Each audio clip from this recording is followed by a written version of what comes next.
Namaskara. Good evening to one and all. Quite some time after we are here on the YPS Meet Live, and really feels good to be back. So we had multiple events happening and we have started meeting now at YPS Hall. And to give you a small glimpse of what happened yesterday. So yesterday we had a presentation from Mrs. Saurabh Chatterjee, who is a well-known travel photographer, and that was the first presentation we had at the YPS hall, and which we streamed it live on both Facebook and YouTube. I hope you have watched it. If you are not, you can go back to our channel and watch that. One of the best sessions we had till now, and it was on Ladakh. So who doesn't want to visit Ladakh, right? So watch that session, and you would feel like you would want to visit Ladakh immediately after that. Yeah. So now, before we begin with our today's presentation, I hope you all would have seen the trailer for today's session. If not, let us quickly have a look at the trailer and then get back. We'll start with the presentation.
Yep.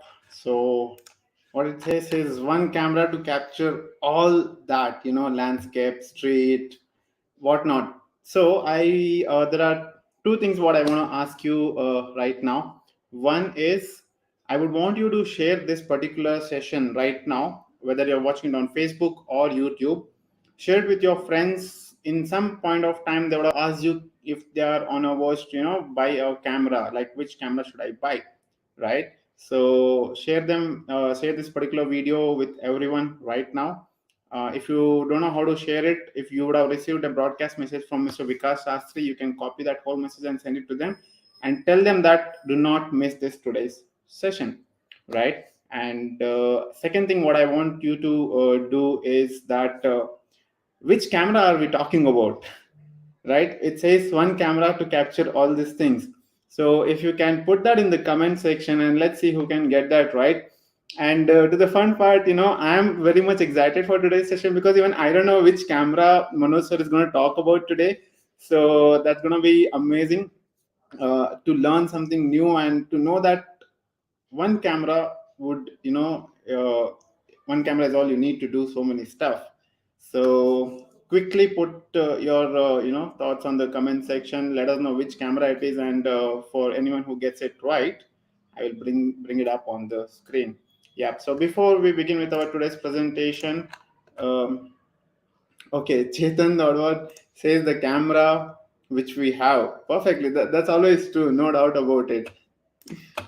Yeah, so I'll bring the rest of the comments later once we come to start the presentation. And before we do that, here are quick announcements for today. As you all know that this is our Golden Jubilee year, and we are trying to create something called Golden Book of YPS. So we are trying to create, collect all the visual memories. If you have any newspaper clippings or photographs with respect to YPS, do let us know. You can upload them by taking a photo on and upload it on memex.ypsbengaluru.com. This particular link I'll be posting in the comment section. So after all the announcements, so wait for that. Now, as you all know that YPS memorables, we now have the limited edition YPS mugs. So I hope you have started, you have got your YPS Golden Jubilees limited edition mug. If not, you can order it online and get it delivered at your doorstep. So we have caps as well in two colors. So all you need to do is go to ypsbengaluru.com and click on YPS memorables on the right hand side. This same image you can see on the website, and you can order it from there. Now, I really hope that you have already participated, you have submitted your images, and you're done with it, because today is the last date to submit your images. And do not, if you're not submitted, so immediately after this session gets over, go to salon.ypsbengaluru.in, submit your best work, and I hope you all win awards and medals.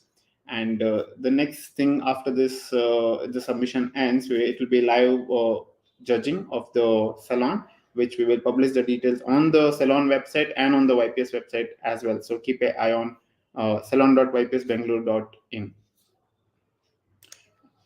Also, we started something called Golden Jubilee Photo Challenge. This is exclusively for our YPS members. We have really interesting themes every month, and this month's theme is geometry.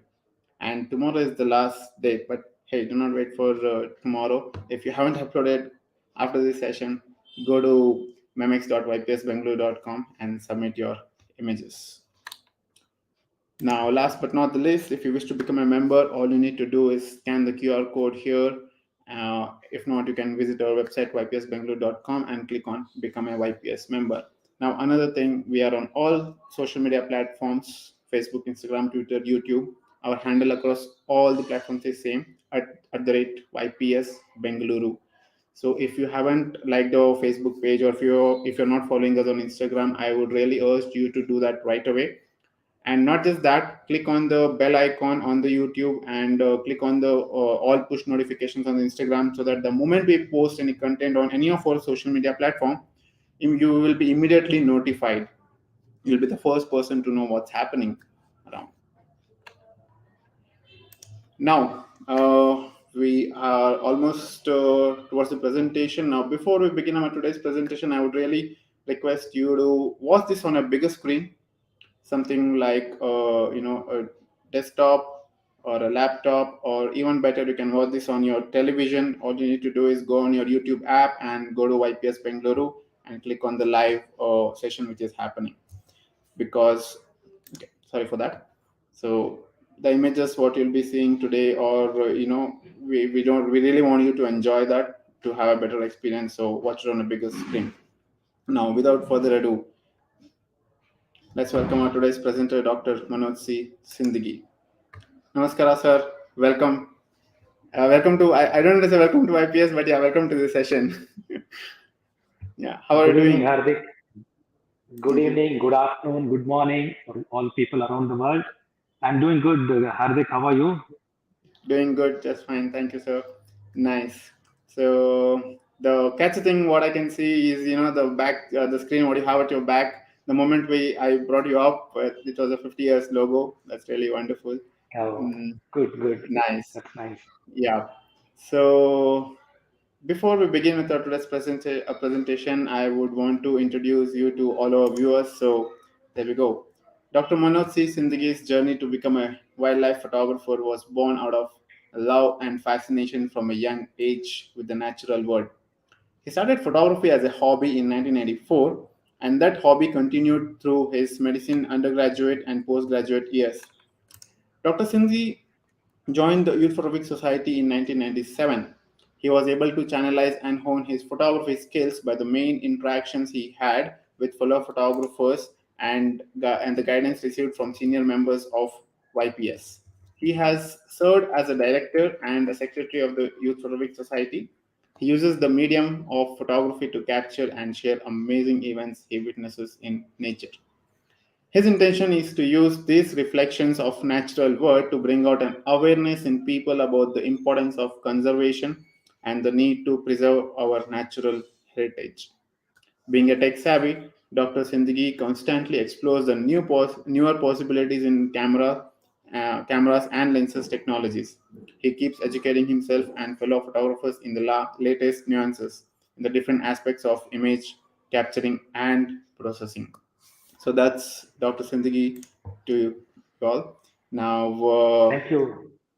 yeah, it's always nice to talk to you, because the moment we start talking, there is some tech involved, or there is some photography talk involved. So I'm always enthusiastic about technology, what's coming up new and all. As you keep suggesting about new technologies and all, what we should do, YouTube and this that and all. It's always nice. Right. So today's session is really interesting. I'm really excited because I really want to know which camera are we talking about today. Which which will like help you in all genres of, or most of the genres of photography. Now let me quickly have look at the comments. We have Mr. Ashwin is saying Sony RX10 Mark IV. Okay, and Mr. Vinay is saying Sony RX4, and Mr. Anand is saying Manoj is a great photographer with any camera. He'll be fantastic. Yeah, that's definitely there. And we have Satya Shankar Shetty saying Sony RX10 M4.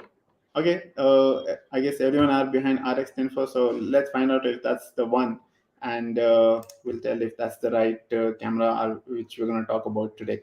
So, what is that? This camera made you like? How did it happen that what were you using before, and when you picked up this, and then you decided that this is going to be your like all-time favorite piece of gear? Yeah, I will start with that. But before that, I would like to thank the Almighty for His benevolent grace showered upon me all these years in my photography.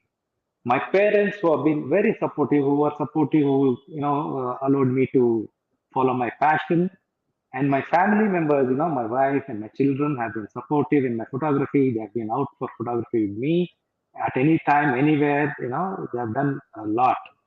And then I would like to thank my friends who are out there for all my photography trips with me, who have kind of,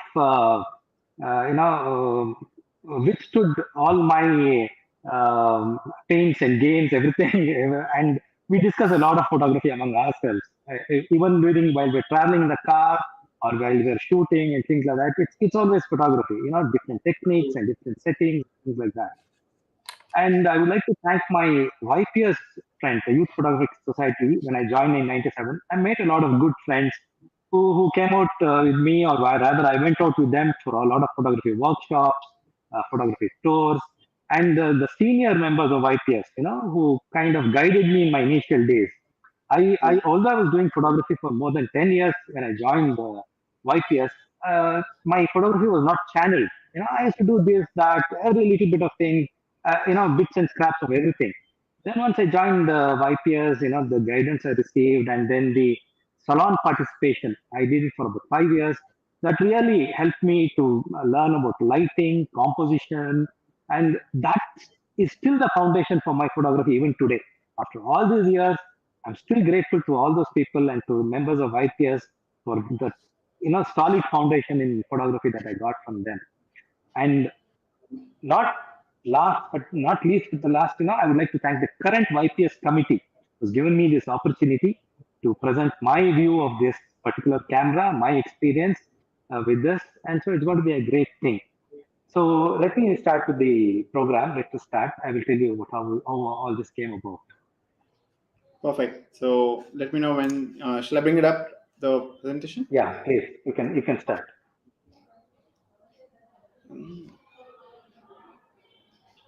Okay. Can you just once flip to the presentation window? Just go to that and come back to the controller. Yeah, I've done that. Okay, it's still not appearing. Shall I re-share it? Yeah. Stop the sharing and again select that window. Yeah. Okay, and Mr. Krishna Kittur is saying Canon RP3. Okay, we'll keep that in the queue. Just check now, Hardik. No, I haven't still got the presentation here in the No? doc. No, just click on that keynote PPT and sorry keynote and then click on share. Okay. Yep, You I got it can see now? now. Let it load. Yeah, perfect. There we go. Okay. And sir, just sorry to interrupt. Just one small thing to all our viewers. Now, we want to make this session very interactive. So, if you have any questions or if you want to share something, so do let them know in the comment. So we will try to bring it up. And yeah, so do not stop commenting. And I hope that by now you have shared this particular session with your friends and asking them to join. So, because we don't want anyone to miss this today's session. So, questions, thoughts, keep commenting, and let us make it a more interactive session. Over to you, sir. Okay. A little bit of myself regarding photography. So I've been a SLR user and a DSLR user for more than 37 years now.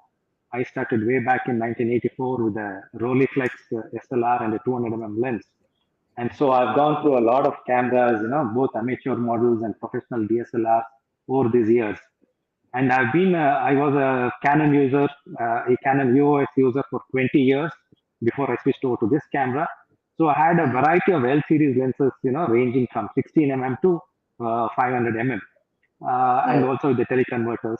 And I've been processing my own images from 1997. Although digital era had not started then, I used to get my slides scanned at a media company, and then I used to work on them, put them up on the internet on my own website, and send them to contests and things like that. So, and I've traveled extensively, for my photography across India and across the world, and I've been things. One thing which I always used to like to carry with my travels from during my travels is a small point and shoot camera. Those instant cameras which you get true. with a 2470 or a 2405 lens, those kind of things, Yeah. just to document the friends or the some scenes which are when I don't feel like picking up my SLR and the big lenses and things like that. I used to shoot with that camera. So, but the problem with that camera is, the image quality was not always so good. It is good, although social media was not there then. It was good to share with the family and things like that, but nothing special of that. Mm. In fact, in 2003, when I decided to switch over to completely to digital capture and processing, I actually had tried a Nikon bridge camera, thinking, I can give away all my Canon film camera and lenses and switch to a Nikon bridge camera. But looking at the image quality, I was not happy, and so I ended up buying an EOS 10D. That was one of the first digital cameras from Canon. So I used it for quite a while, and then later on, I switched over to the 5D and things like that. And now I have a confession to make. The thing is, I like to kiss. I'm sorry, Okay. I don't want to be scandalous here. What I'm trying to tell, especially in this COVID pandemic time, is I like to keep things. I believe in this short form, like keep it simple, splendid. So I like to keep things simple in my life, in my photography, everything. I like to simplify things. So I was looking out for something which will be convenient to carry for my travels, or at the same time do a lot of work with it. But I didn't want any compromise in the image quality. That is enough premium for me. I wanted it to be ultimate. So my search for such a camera started and continued, and so I started looking at point and shoot cameras again, all over again, because newer technologies, newer models have come out, newer features were there, and so like that. So these images are just representative of the point and shoot cameras, as I'm going to talk about them. So the thing is, these cameras are very pocketable, convenient to use, easy to Mm. carry, and they have a good zoom lens and things like that. But the thing is, they may be pretty expensive. When you want a good quality point and shoot with a good zoom lens, like for example, in this particular model, you can see it's from 24 to 200 mm. So it's going to be very good thing, but they're pretty expensive. When it comes to, you don't feel like paying so much of money for such a small camera. Yeah. And also the image quality. You'll always think, is it worthwhile? And for me, ergonomics, having used the big professional SLRs and all that, ergonomics is important because these cameras tend to be quite slippery, quite small, and they tend to just leave your hand with the moment's notice. So, and also, most of these cameras don't come with a viewfinder. I'm so used to using a viewfinder throughout my photography. I have to put it up to my eye. So, without the viewfinder, it becomes a little problematic for me.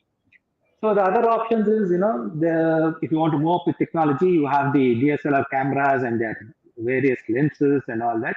And I'm talking about the mirrorless technology now that has come in. So although I've been using DSLR, the mirrorless is the in thing from the last couple of years, and Yeah. a lot of progress and has been made in those cameras. So how good are these DSLRs?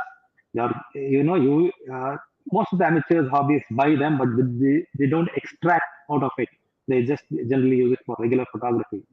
And also they tend to be meant for advanced users, and they tend to be a little more complicated with so many settings and features and all that. They are very versatile, but the problem is you'll have to have a variety of lenses for them, and but they're excellent image quality, no doubt about that part of it at all.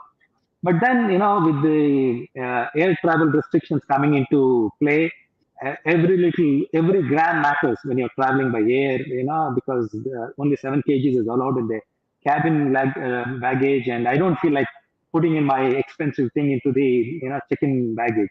True, So true, they're true. pretty bulky, heavy, and not convenient for air travel.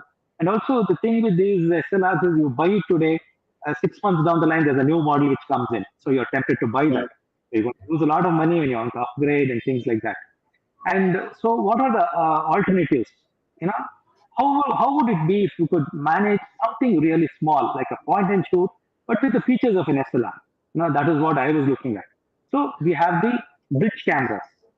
So what are bridge cameras? They are the amalgamation of a point and shoot and an SLR. So what many companies do is, they take some features from the point and shoot, they take some features from the SLR, and then they combine together. I'm particularly using this, model here on the right, which shows a telephoto lens, like it's got a 200 to 600 mm lens, but it's pretty heavy. The lens itself will be about 1.5 to 2 kgs, and then the body will be about 1.5 kgs, and things like that. So what if we could have something both put together was what I was looking out for. And so then, we have this particular camera, the Sony RX10 Mark IV. I will talk about this a little later. But before I talk about this, let me tell you my experience in getting into bridge cameras. So what happened was, before this, I had bought a Canon PowerShot G3X. So what is this camera all about? It's a very small, tiny, cute camera, which has got the same focal length as the Sony. It has a 24 to 600 mm 35 equivalent Canon lens. The same kind of sensor is an 1-inch sensor with 20 megapixel.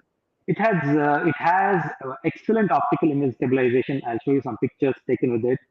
And then the lens was from a f2.8 to f5.6 variable aperture lens. But it was a kind of a slow camera for me because I was so used to using 10 frames per second with my Canon professional SLR.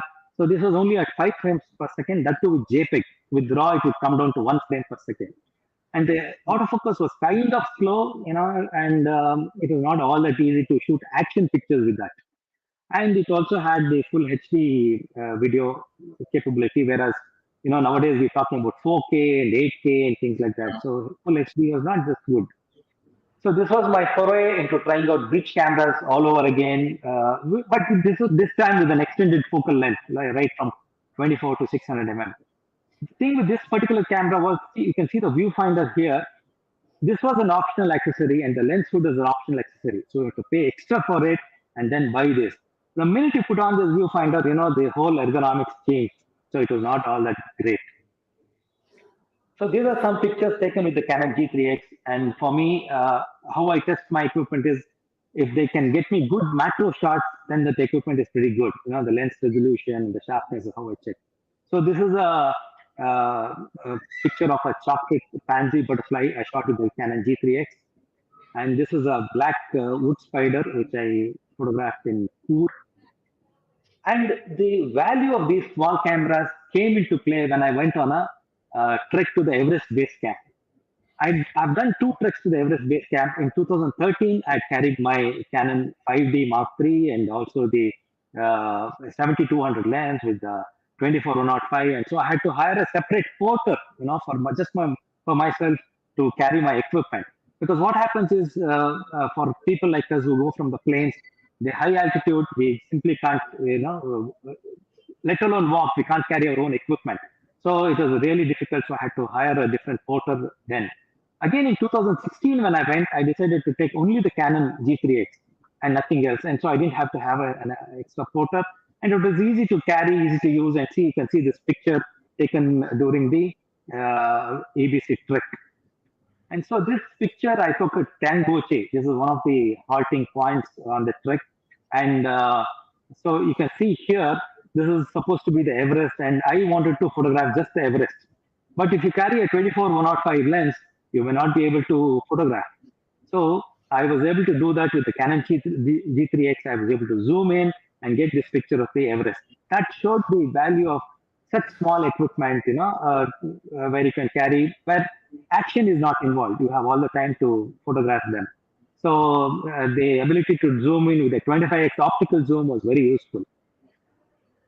Look at this picture. For people who are having doubts about images from a 1-inch sensor, I too had this doubt. I too was wondering, will it be able to match up for my full frame?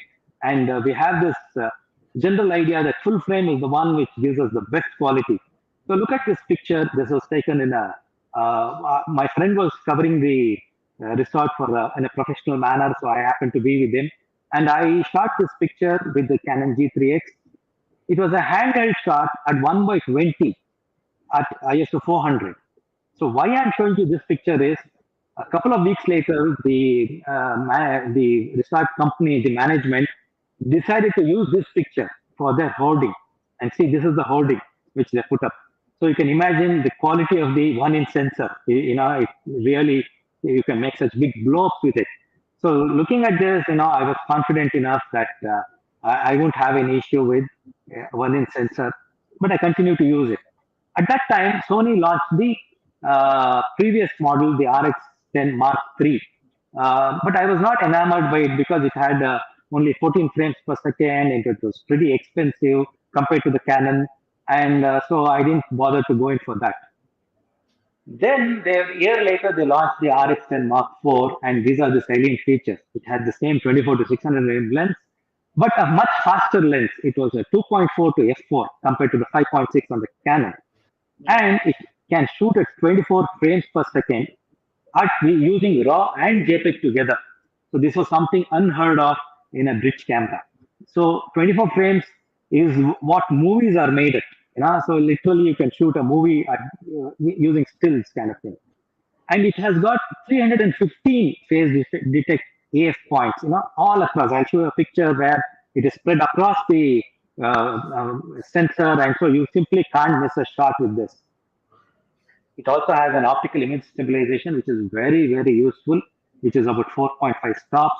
So you can really go down for a lower, shutter speed to get the ambient light and things like that. It has got very high quality 4K video capabilities also, and you can shoot super slow motion videos with it. But compared to the Canon G3X, it is expensive. It is almost double the cost of a Canon G3X. And by the way, Canon stopped manufacturing the G3X after a couple of years of it being in production. I have no idea what happened, but they've stopped. So the only alternative I had was to go in for the Sony. We were all waiting for the next model from the Canon, but that didn't happen. Coming back to the Canon, coming back to the Sony RX10, it has got a 20 megapixel 1-inch backlit CMOS sensor, and that means it has got a crop factor of 2.7. We have the APS C size cameras which have a crop factor of 1.5, and this has got a crop factor of 2.7. ISO has got ranges from 100 to 12,800, and it's expandable to 64 to 25,000. And it has got a 3-inch tilting screen, as you can see in this picture here, and Yeah. that is very useful to shoot low angle shots like from the waist, or even when you're doing macro, you can hold it down and you can shoot. And it's got a very nice viewfinder, which is unlike any other electronic viewfinder. So you will feel at home. For people who use the optical viewfinder, this has always been a kind of a mental block, but with this camera, it's a very good one. It has got a built-in flash also, which is very useful in some certain situations when you don't have an external flash. And the best part is it is so light. It is just about 1 kg. Can you imagine a 600 lens with all these shooting abilities just being 1 kg? You can easily lug it around. You just put it on a shoulder with a strap and you can walk, and it's so comfortable. Added to that, it's got a weather sealed body. I've tested this out. We'll come to a picture later on where I'll show you. I've tested it. It's pretty good. And the image quality is very good. It's got an impressive dynamic range. The shadow details and the highlight details are very good. And the best part with this being a fixed lens is you don't get any kind of a sensor dust. Sensor dust has been a pain, to clear when you're using an SLR or even a mirrorless SLR. So this camera, that one tension is not there at all. You can just take it off from your head. And the Zeiss lens is so good, there are zero chromatic aberrations. Earlier, even with my professional SLR, even with my L series lenses, I had to do a chromatic aberration correction while I'm doing my processing of images.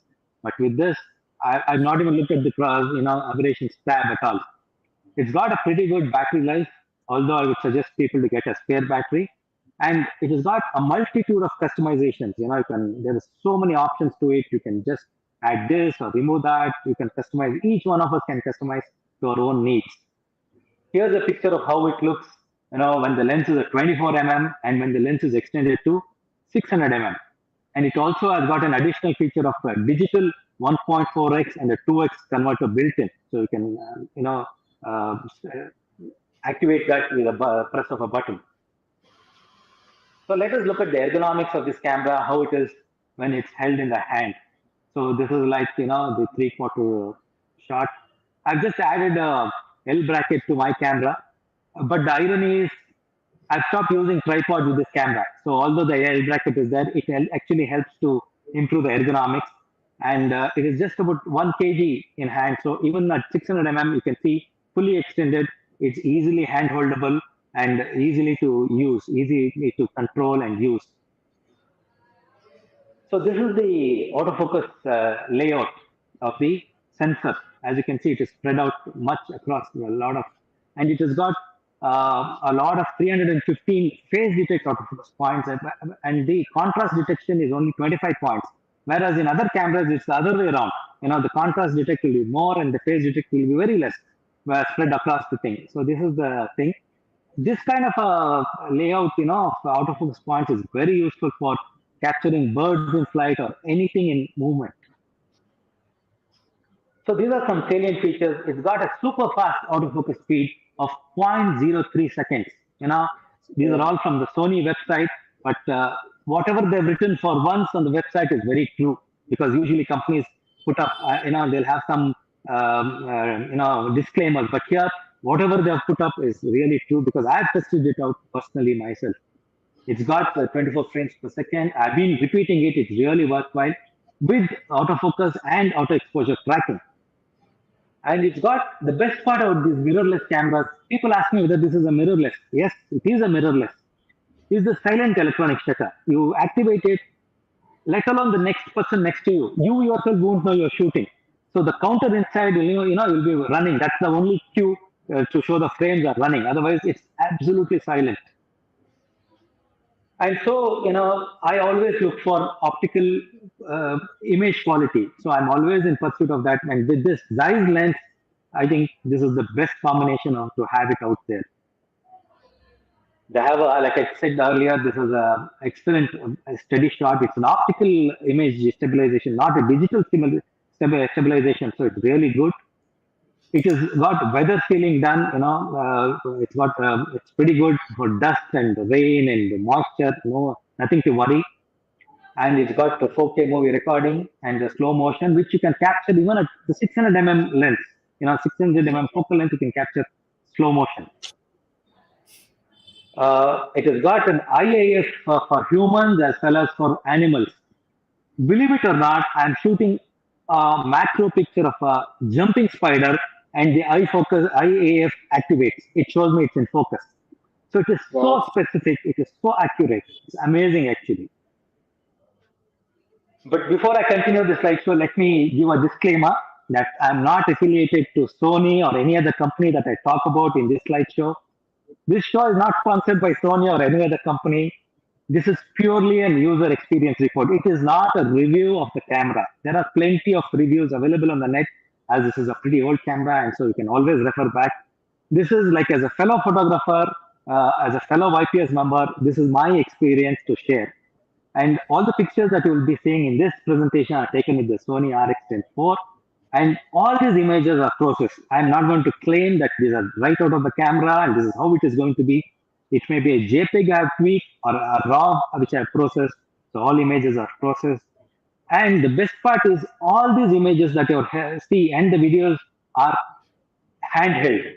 I will mention where I've used a tripod actually. Otherwise, all these images are handheld. So it is liberating, not to use a tripod. It is liberating to just walk around without a tripod with a 600 lens in your hand. And so what do I carry? What's in my bag?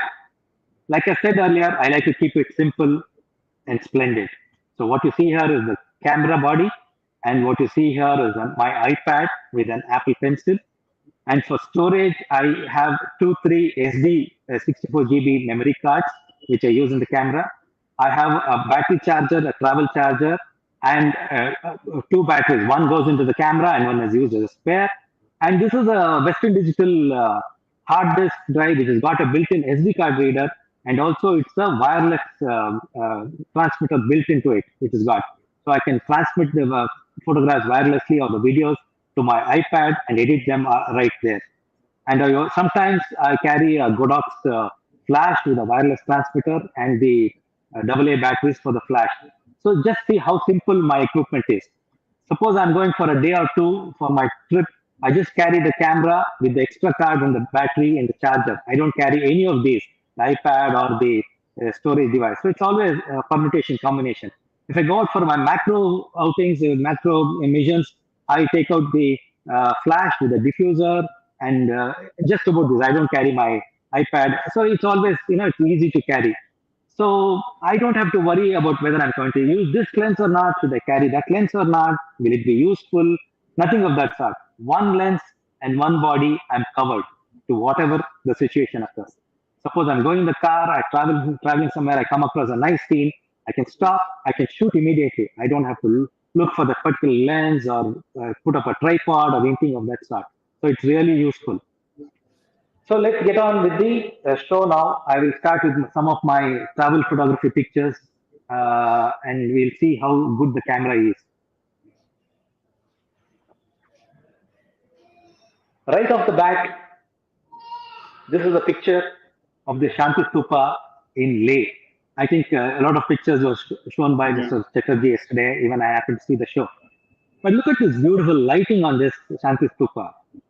Can you imagine this was shot with the 600 mm lens? Landscape with the 600 mm lens, because I was staying with a friend of mine who took me along with him in the army base camp in Leh, which is way out of town. But the evening light on the Shanti Stupa was so splendorous, I simply couldn't resist shooting. So with this was possible only with the 600 mm lens. Otherwise, this would not have been possible at all. Yeah. Before we get into Leh, let us fly into Leh. You know, the commercial airline that takes us from Delhi to Leh. So this is from the window of the aircraft from the Indigo Airlines. So I was able to use the same camera, and I was able to use the silent shutter without disturbing the other passengers around, and I was able to get this wondrous picture of the the mountains of the surrounding Leh in Ladakh.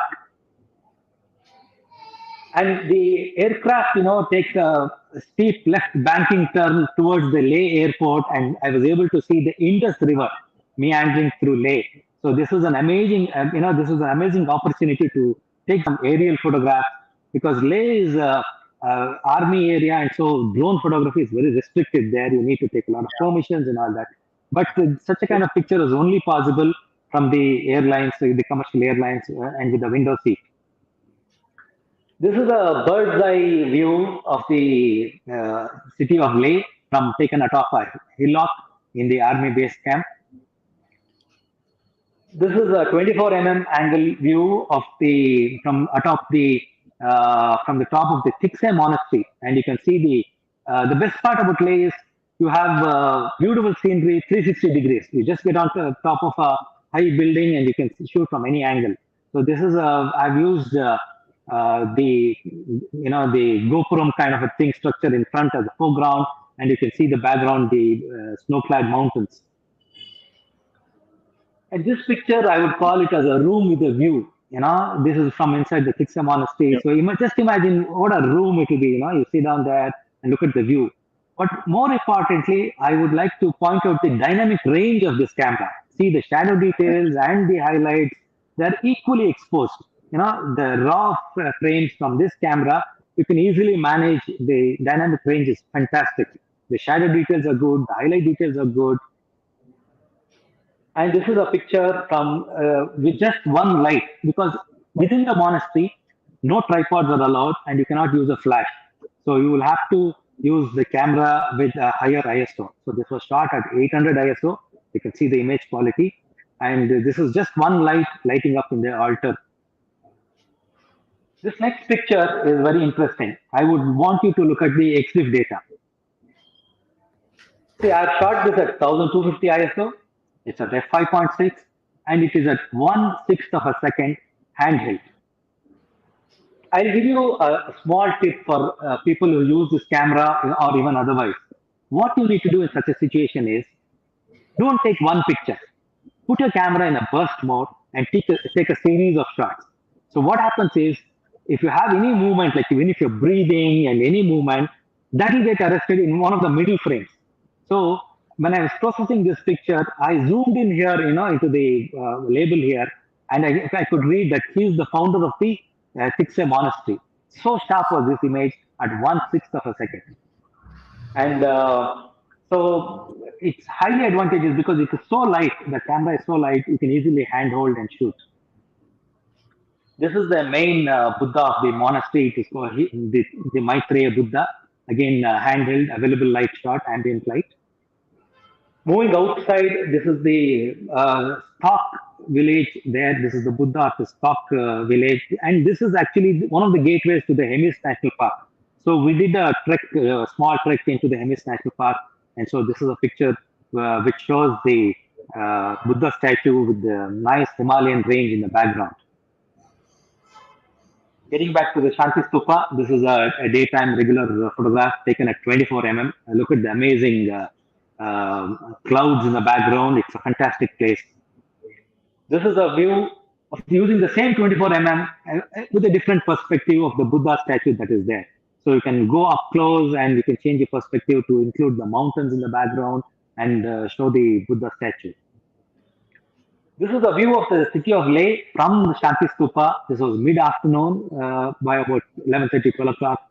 And so, but it was in October, so you can see all the autumn leaves of the trees, and it makes a very wonderful picture with all the mountains and the beautiful clouds in the background. This is the same Shanti Stupa in the evening at twilight. So I've included the blue hour here.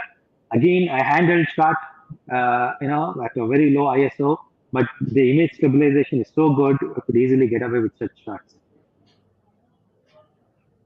Moving on, this is a morning sunrise, like early morning, just before the sun came out at the Sukna Lake in Chandigarh. We were on the way to Kibber in Spiti Valley to photograph the snow leopard, and so this was one of the mornings at Chandigarh which we stopped. What I'm trying to tell you with this picture is this is a 5 frames HDR picture merged together. So this camera is capable of shooting HDR pictures also in RAW. So that's one more feature of this camera. And as we moved from Chandigarh onwards towards the Spiti Valley, we stayed overnight in a place called the Skalpa. This is near the Rio, or whatever that is, right? The Kalpa. As you can see here, this is a temple, and this is one of the frames where I had to use a tripod because it was so cold. I was literally shivering. It was minus temperature, so I couldn't hold the camera. So as you can see, I don't know if it's visible on YouTube. You can see some stars also lit in the sky, and the mountains are lit by the moon actually. And this is one of the famous temples of the Kalpa village. And this is the key monastery in Kibber. So while we are waiting for the snow leopard, I had put another 500 mm lens on a tripod, and we were waiting. So I was able to shoot this monastery of the Kibber, the key monastery. This is a panoramic view of the same monastery, so you can see the freezing temperatures that we had. We had to endure something like minus 20 degrees during daytime outside with the strong winds and chill factor. So let us move up to a warmer place now. So this is a sunrise shot from the coastal village in coastal town in Karnataka, Kundapur. So this is showing the sunrise with the fishermen getting ready for the day. Gosh, what is this western brief heron doing here? So what I'm trying to tell you is, when you're doing your landscape or anything, if you come across a wildlife, you can immediately use this camera to zoom in to 600 mm and capture such images. So this is a western reef heron waiting to do some fishing. So this is the versatility of the lens of the RX10 IV. From the 24 to 600 mm, you can just zoom in within a few seconds. Okay, let us move on to this picture of the Joke Falls. People are waiting and seeing, and it was misty, it was moist, it used to drizzle on and off, but the camera took it very well. But disclaimer, do it at your own risk. Don't go out into the pouring rain with this camera. It's always better to use some sort of a protection for yourself and for your camera. This is just one of the instances where I had to use it because the situation was like that. And this is the picture of the Yana rocks. We had to walk for about 2 kilometers to get this. So with any other camera, I think a confession, I'm not very physically very fit, like I'm not a trucker or anything. So every opportunity that I get to make use of a lighter equipment, I do it. These are a couple of pictures of the Kamla buffalo race that takes place in South Canara. This is a picture to show the autofocusing capabilities of this camera and the panning. You can use a proper shutter speed. This is like any other DSLR. It has got no drawbacks. You don't think this is a point and shoot camera will be able to do this or will it be able to do that. It can do everything that an SLR can do. So these are some pictures. And as you can see here, this particular picture, the rider and the buffaloes are coming towards the camera and at a great speed. So with this, the camera is able to maintain the autofocus, maintain the exposure tracking. These are real life pictures which I've taken. I used a higher shutter speed to actually freeze the drops here. That is the idea. And the AF tracking is very, very useful in such situations. And today, with a mobile phone, everyone is a photographer. So here in this picture, we can see some tourists taking their own pictures at sunset.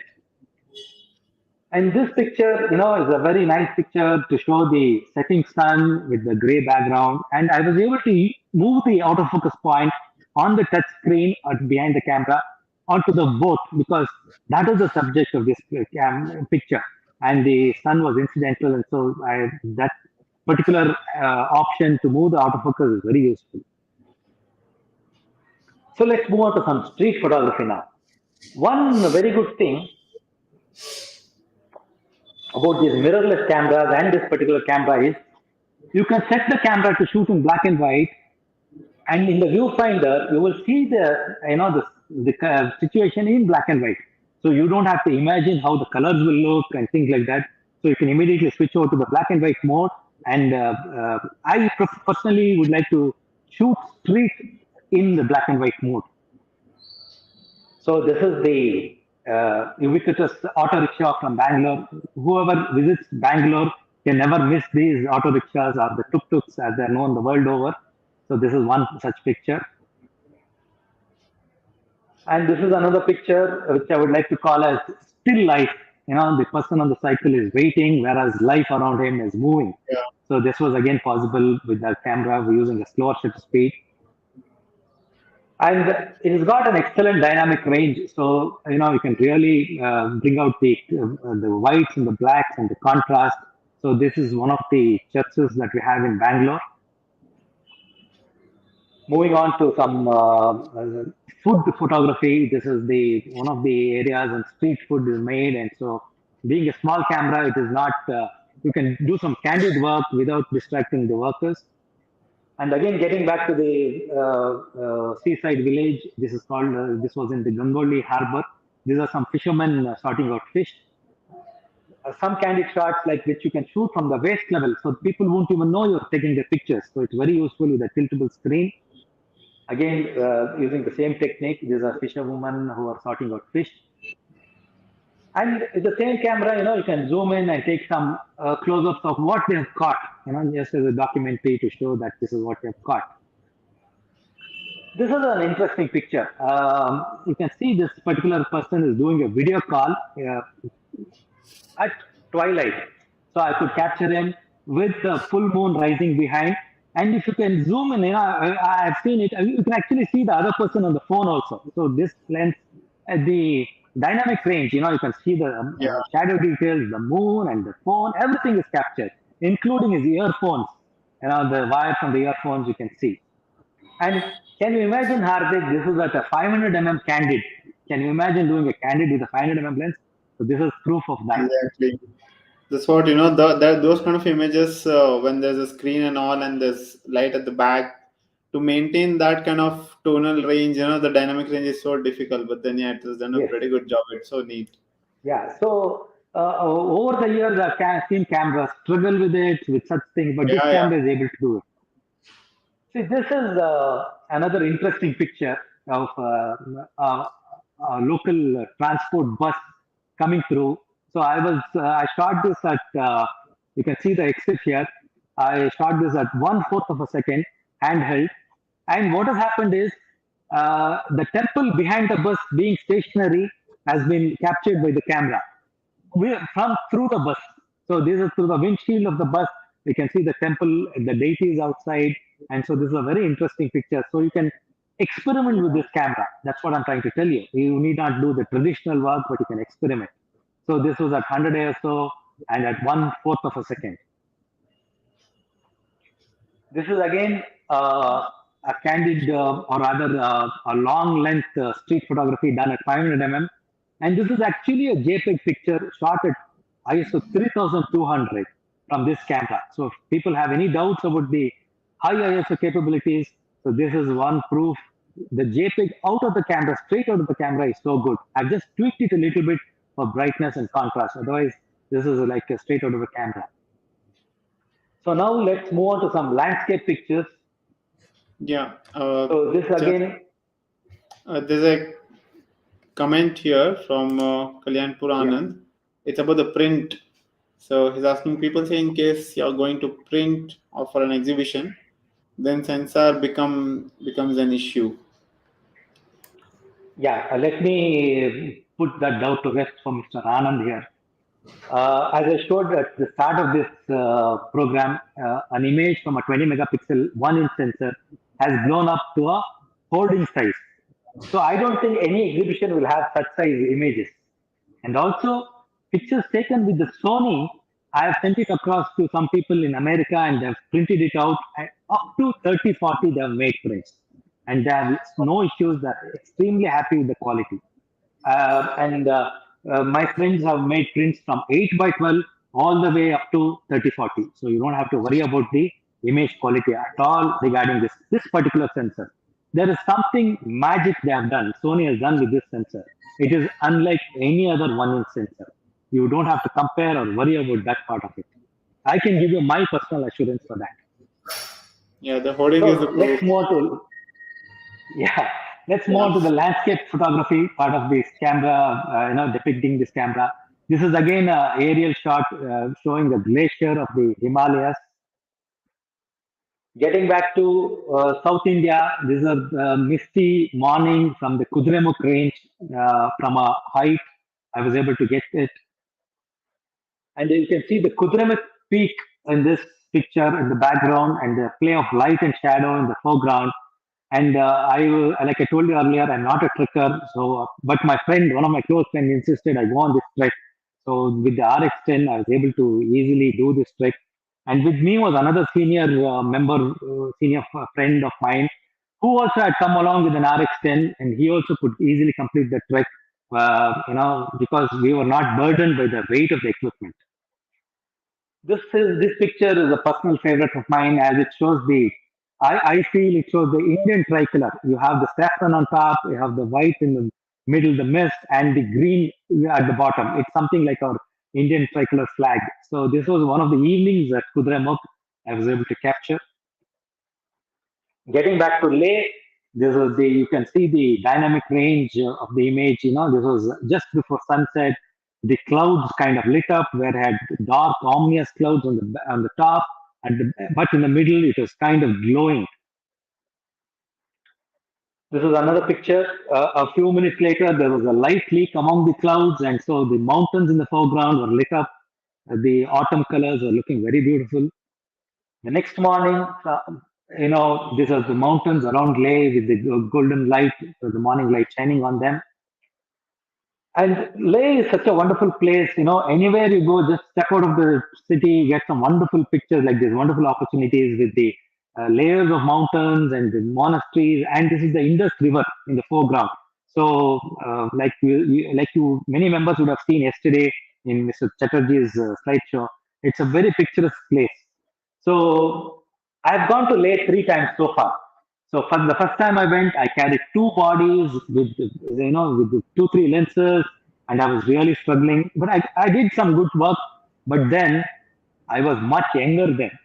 Between 2009 and 2021, I was much younger, much more energetic, so I could do a lot of those things. And as we get older, we have to look at. But the passion for photography still remains with me. So I do, whatever is possible to do my photography at the same time, try to, decrease the burden. What happened for this particular trip to Leh was our main intention was to go to the Siachen Glacier. So we were hosted by the commanding officer in the army base camp, and so he took us in his personal jeep to the Siachen Glacier. What you can see, we left very early in the morning from Leh at about 5:30, and at around 6:30 we were at the Kardungla. That is the highest motorable road until now. They have a new road now, but this is where tourists can go. So you can see the Satna mountain range. So it's a very beautiful place. On the left side, if you see, you can see the Satna range, and you move across on the the Karbungla Pass to the other side, and this was the view from the other side. This is the Carbonla Valley and the sun rising up from the other side. So we managed to go to Siachen Glacier in a day and returned also. So it was a wonderful trip. Thanks to my friend and to the army commandant who could take us there. This is a view from the hotel room in Shimla, where we halted for a night on the way to Spiti Valley for our snow leopard expedition. So you can see the Himalayan range lit up by the morning sun. Going on to the night of the same night in Kalpa. Hardik, can you guess what's happening here? This is sunrise, No, this is moonrise. moonrise. Can you Oh, imagine a moonrise? This is the snow yeah. moon rising over the Himalaya mountains. So this is again on a tripod, but with the same camera. I shot this at a high ISO, and but then I will be talking about the noise reduction while processing. So although this camera has some noise, but which can be easily reduced. So this is a moonrise picture. It was extremely cold, probably -20 or something, and you can see the stars also in this particular picture. Yeah. Moving on, as you drive down to Kibber, wonderful landscape. Every turn, every corner, you come across some nice place. So with this camera, I didn't have to stop, and because the drivers are always in a hurry to make sure that the guests reach the place safely. So I used to tell him to wait for a second and shoot right from the window. I used to sit in the front and shoot from the window. You don't even have to get down. So, and the drivers are also happy because I'm not taking up much of their time, but at the same time, I'm getting my pictures. So, the convenience, so the light and shadow, the play is wonderful. So you can, do wonderful work with this camera. This next picture is of the Joke Falls, and I've rendered it in black and white. So the raw frames from this camera can give you beautiful rendition of landscape in black and white, as you can see it from this picture. This is just one example. Honestly, Hardik, I had so many pictures to show that even 3 hours wouldn't be enough. So I had to cut it down with a very heavy heart. I had to cut down a lot of pictures, and so these are, like some of the pictures I'm forced to show you. This is a seascape from Gokarna, one of the places again where I've used a tripod and a variable ND filter. So I've cut down on the shutter speed to capture the movement of the waves and to show the activity which happens on a coast where the waves come and hit against the rocks. Yeah. And Talking about last the year, filters, talking about the pardon, come filters, again. talking about the Ah, filters, Priyama Kakade is asking about do you use a polarizer filter? No, I don't use a polarizer filter at all. Although I'm tempted to use, like I said, I like to travel light. I like to carry one or two filters, and this variable ND filter is what I carry because I can shoot video with that also, and also it's useful to cut down the exposure when I really need a slow shutter Hmm. speed. So variable ND filter is what I carry. Cool. A couple I of hope comments. that I'll just answers. Yeah. yeah. How easy is to adjust settings during shoot? This is from Mr. Shashank. Yeah, I know why he's asking this question because the menu system on the Sony is really complicated, and for this particular camera, it has got so many options. Like for example, in a regular SLR, the focusing ring, you have from left to right, and that's about it. Close focusing Yeah. to, distant focusing. But here, you can change the orientation. You can change it from left to right or right to left. So that So the kind of a customization customization you can level. do. Wow. Yeah. So what I can suggest to this question from Shashank is you will have to use the custom button functions and the my menu options. So with these two, you can really set up the camera easily, and you don't have to worry. At this point, I will make an offer to members of YPS and to whoever is watching this show. I'm ready to help you out with the settings of this camera. I can guide you.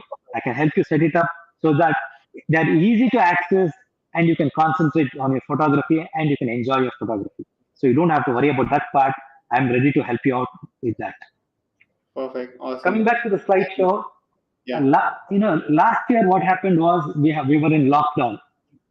my fingers were itching to go out, but I respect the government's condition of Yeah. not stepping out.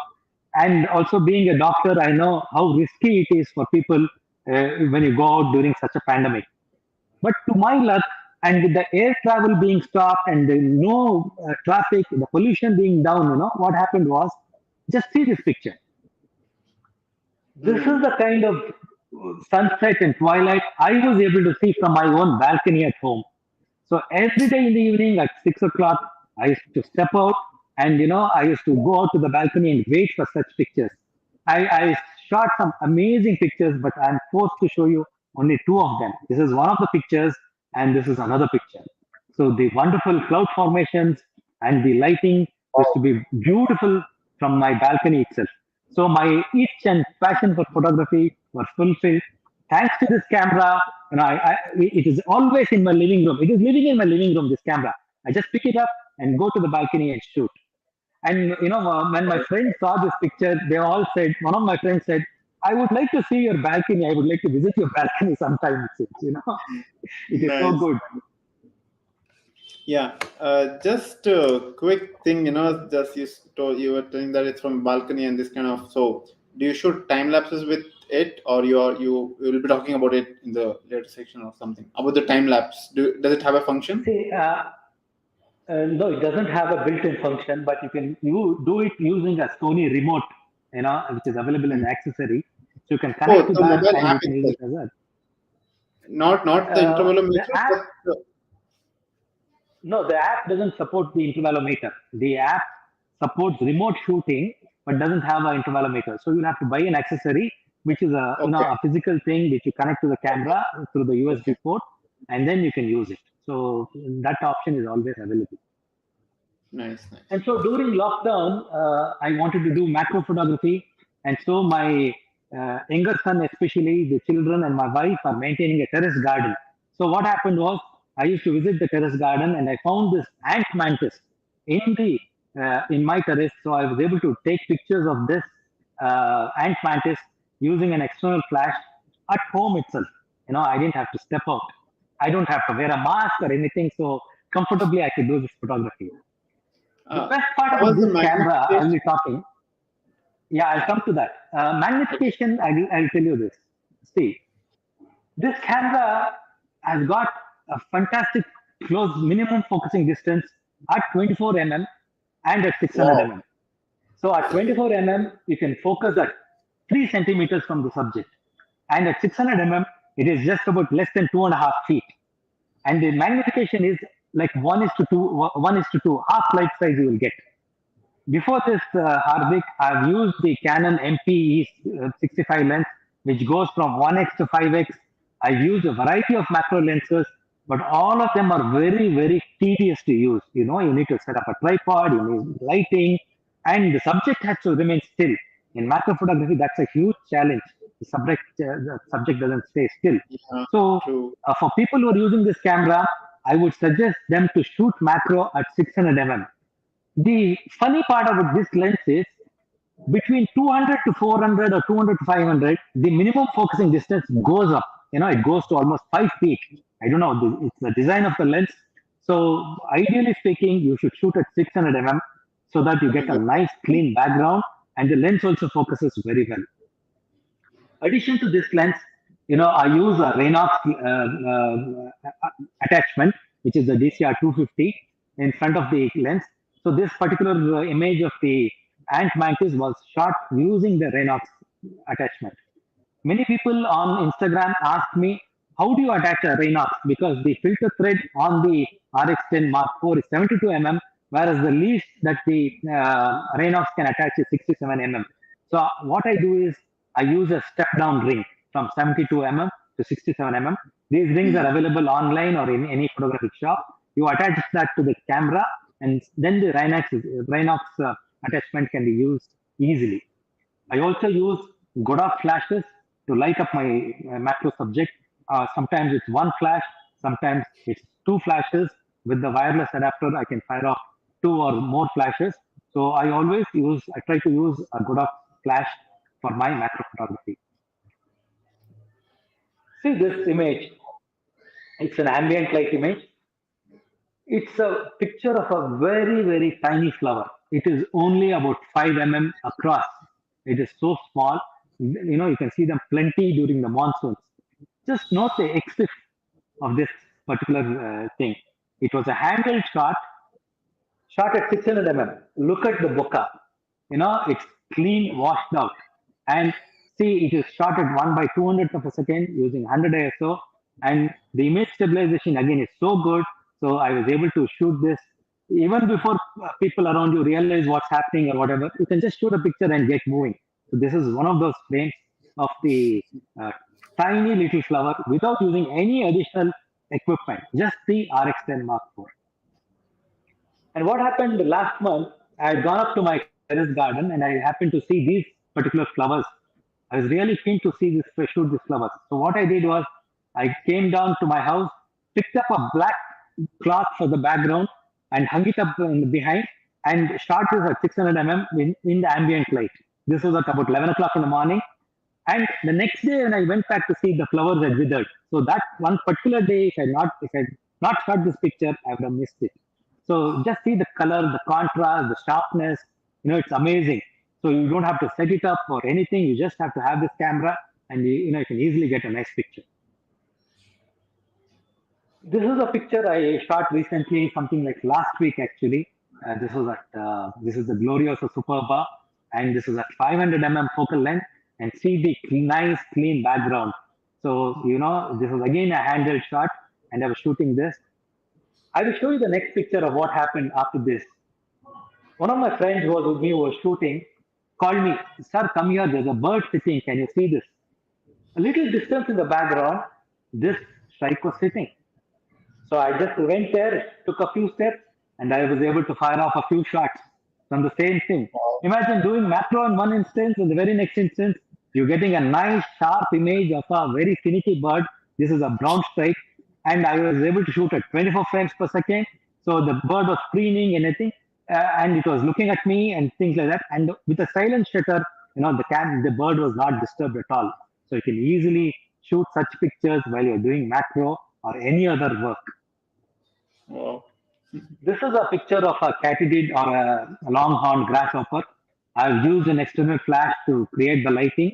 I've used a higher shutter speed to darken the background. And so this was an off-camera wireless flash which I've used here. This is an interesting picture of a tree trunk spider. See, this is the wide-angle macro which I was talking about. Shot at 24 mm. I went pretty close, and so such pictures, this perspective, shows the environment, of the spider or any other being. So you can see the background and the tree trunk, whereas the spider remains, especially, very sharp because you can select the focus point and you can put it on the subject, and so you can get really sharp image.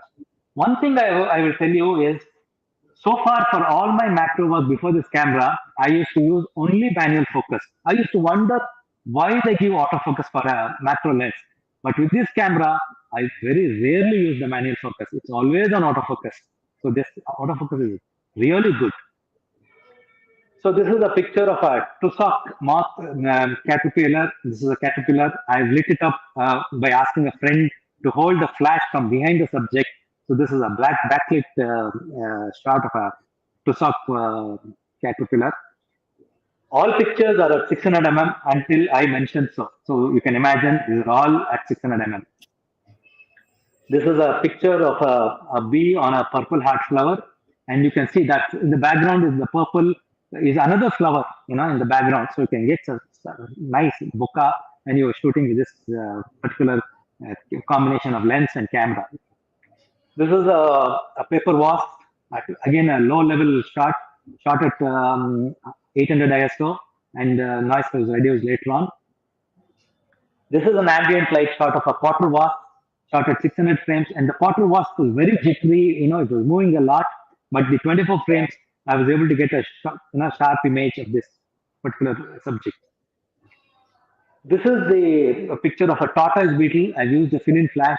And again, I can't, insist more on the background. See the bokeh in the background at 600 mm. It's clean, washed out bokeh so that the subject stands out. This is a leaf beetle which is really, really tiny. It is like 5 across. It is, I would have needed a special lens like the Canon 1x to 5x macro lens. And that lens is not easy to use in the field. Whereas with this RX10, I just put on the Raynox adapter and an off camera flash, and I was able to get such a sharp picture of this very tiny leaf beetle. This is a ladybird, ambient light, again with Raynox, handheld, and you can see, the clean background again. Yeah. This is a picture of a net-winged beetle taking off from a grass blade. So I realized that this beetle is going to take off. So anticipation, my experience as a wildlife photographer came into play here.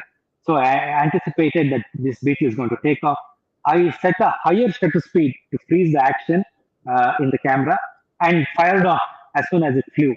So at the 24 frames, I was able to get this particular image where it is just about leaving the grass blade. This is a very interesting picture. This would have been, I would say, impossible or sheer luck to get this picture with any other camera. This is a picture of a robber fly. I'm showing this particular picture to show the sharpness of the Zeiss lens. So this is again a handheld shot, and see the resolution and the sharpness. It's simply amazing. This is an interesting picture of the Indian giant ant.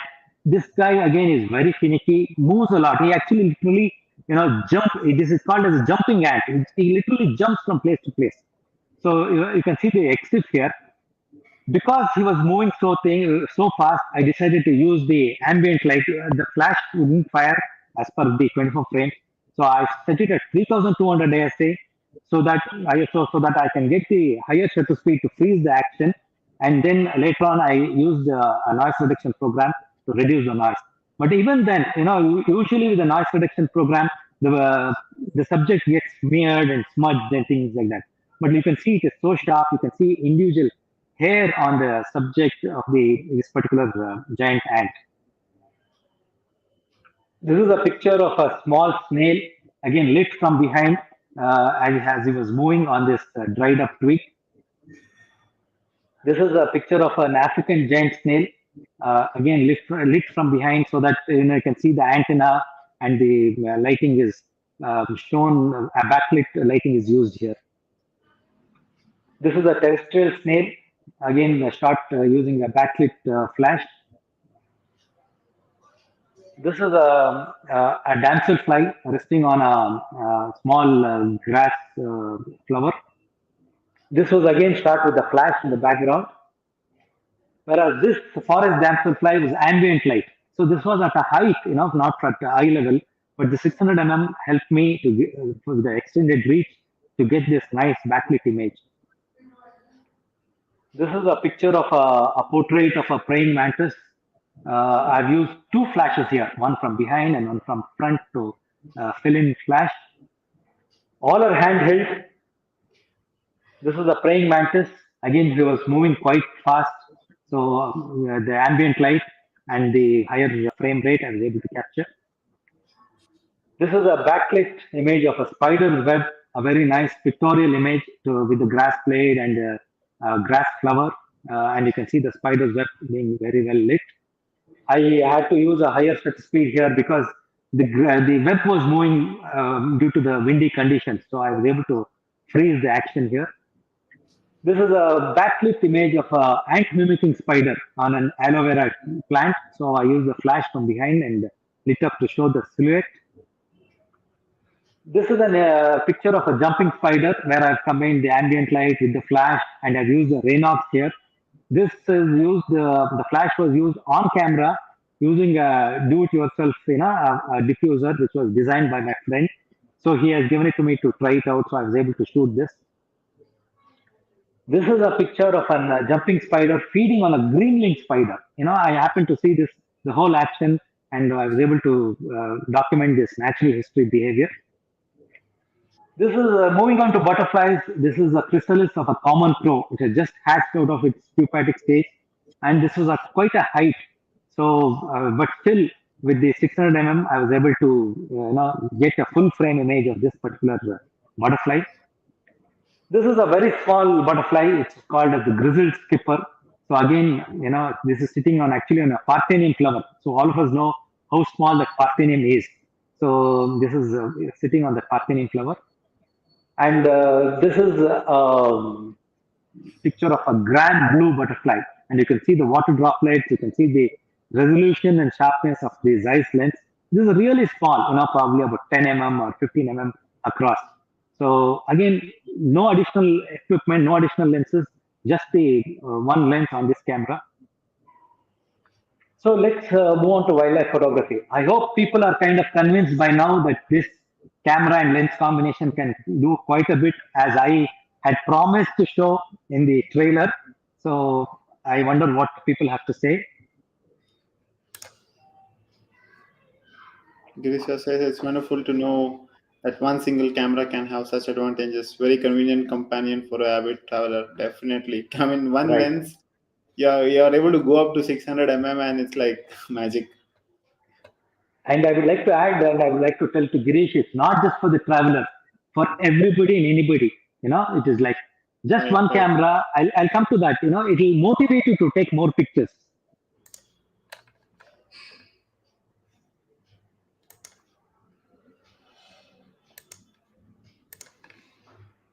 Yeah. Okay, now let's move on to the uh, using this camera for my favorite genre in wildlife photography. What I liked about this camera when I picked it up was the 24 frames per second. So this particular camera can shoot RAW and JPEG. The buffer is 109 frames, whereas if it's only JPEG, you can shoot 249 frames before the buffer fills up. So it's simply fantastic. You don't have an excuse now. Everybody can shoot amazing pictures.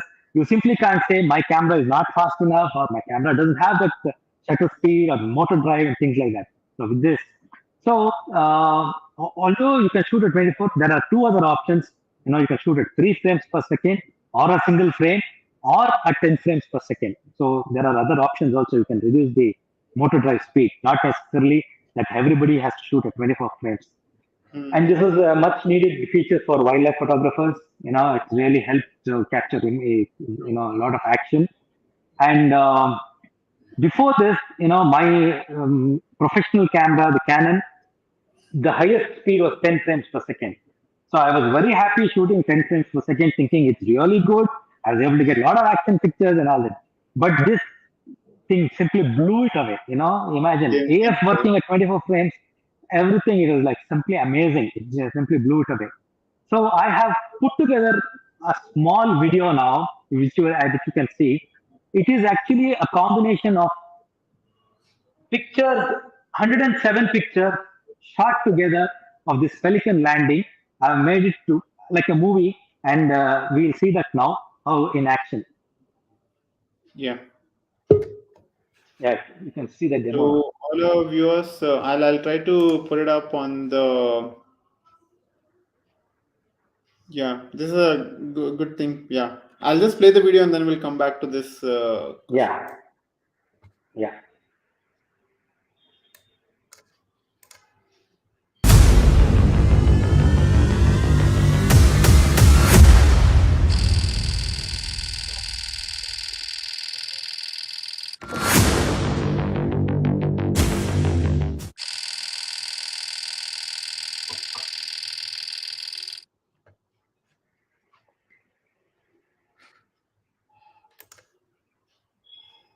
So that was a small demo of what this camera can do. Yeah, And believe perfect. me, every picture in that series is sharp. You can use any frame that you want. It's not like one or two frames are sharp and you have to, honestly, I'm having a different kind of problem now. It's a problem of plenty. There are so many images that are so good, so sharp. It's so difficult for Yeah, me to select and delete the rest. yes, You know, so that is the problem with this camera. I can promise everybody who uses it correctly will have this issue, and it's a nice problem to have if you ask me. Instead of struggling, yeah, it's a nice problem to have. So let's true. move on to these images of wildlife. This is a Brahmini Maina taken at 600 and you can see the sharpness of this lens. without any additional sharpness done while processing. You can see the fantastic background that it produces. This is a golden oriole with nice flowers. This is a picture of the red-whiskered bulbul feeding its young one. And this is again anticipation, a purple rump sunbird taking off from a plant. So I have the autofocus and higher frame rate and the anticipation helped me in this picture because these purple sunbirds are really small and really finicky. So to get it in such an action is really something unbelievable. I'm showing this picture of the coppersmith barbet to show you the details on the plumage, at 600 mm, and you can see the details. They are so sharp, and the eye is in focus, whereas the subject is out of focus. The eye, the plumage, everything is in focus. This is a picture of a spotted owlet in a nice setting. I stay very close to a place called as Lalbagh. All Bengalurians, all people from Bangalore know about Lalbagh. So it is less than 2 kilometers from my house. So I used to go there for a walk regularly. So I just take this camera, hang it on my shoulder and go. And I was able to get this picture 2 years back. And I've used an external flash here, to light up these shadows. So you can see it in the catch light. So a well-balanced picture with the ambient light and fill-in flash. And this was on one side of the lake, and on the other side of the lake, you can see birds like this darter, doing the regular work of fishing. So I was able to get this picture. And let's go to Rangantitu now. This is a picture, a backlit picture of a night heron landing. This is a spot-billed picture, which is, picking up water. They don't get into water because there are crocodiles in this particular water. So they just pick up water. And there's one more function of this camera, one more metering mode, which is called as the highlight priority mode. So once you switch to that, the camera takes the reading only from the highlights. So with that, you can have a dark background, and so your worries or you don't have to work towards getting a particular exposure. The camera does it for you. This is an interesting picture of a crocodile basking with a night heron taking off in the background, but it is kind of juxtaposed, like as if the crocodile would want the night heron to come into its mouth. So this was taken from the boat ride in Rangantitu. This is a picture of blue-tailed bee-eaters chasing each other, again shot through a car window. This is a picture of a garden lizard. I'm just trying to show the fantastic background that you get with the 600 mm, and you can easily capture all size subjects. You don't have to worry. This is a picture of a Malabar pit viper using an off-camera flash so that I can light it up from the side. This particular picture of the sloth bear and cub was shot at the Darogi Bear Sanctuary. Why I'm showing this particular picture is, again, shot at 600 mm, and you can see the dynamic range. The details on this sloth bear's body, which is dark in color, and the highlights of the rocks, everything is so well controlled. And so, otherwise you'll have to get either the highlights or the shadow details, but, we can manage both this. This is a picture of a white-eyed buzzard from Tadoba. I was able to get this picture with a clean blue sky. This is an interesting picture for me, at least, because this is a oriental honey buzzard. This guy was sitting way, way off. He was looking more like a pigeon or a dove. And then what I did was I switched over to the optional 2x teleconverter built in. The issue with this digital converters is they shoot only in JPEG. They don't give you raw files. I said, it's okay, let me try it out with JPEG. But see, in a pinch, you can get such good quality images even on JPEG. So this is a oriental honey buzzard shot at 1200 mm. As per the, using a 2x on a 600 mm, this is a 1200 mm. It's pretty good, I would say. It did pretty well on social media, or, for posting on social media, it's easy, you can do it. This is the famous tiger Matkasur from Tadoba, scent marking. The irony of it is, after having bought this camera, I haven't done much tour in the wildlife safaris in India. I haven't visited many sanctuaries. Tadoba was one of them. And then this next picture is from Kibber. This is the Lammergeier vulture, which is flying at a height, and you can see the snow-clad mountains at the bottom. And this camera survived temperatures of minus 15 to minus 20 out in the wind in the cold temperatures. So I can give testimony to that. You will not have any issues with this camera shooting at sub-zero temperatures. This is a picture of the Himalayan ibex. When we were shooting this picture, all around me were photographers with really long lenses, putting up tripods and struggling. I was the only guy, and another friend of mine was using the same camera. But, I was shooting this camera, moving to another place, shooting from there, going around. I was enjoying there. I had no qualms about moving around. So, and I also could take in the view, experience it better rather than worry about my equipment or, whether I'm getting the shot or not, nothing of that sort.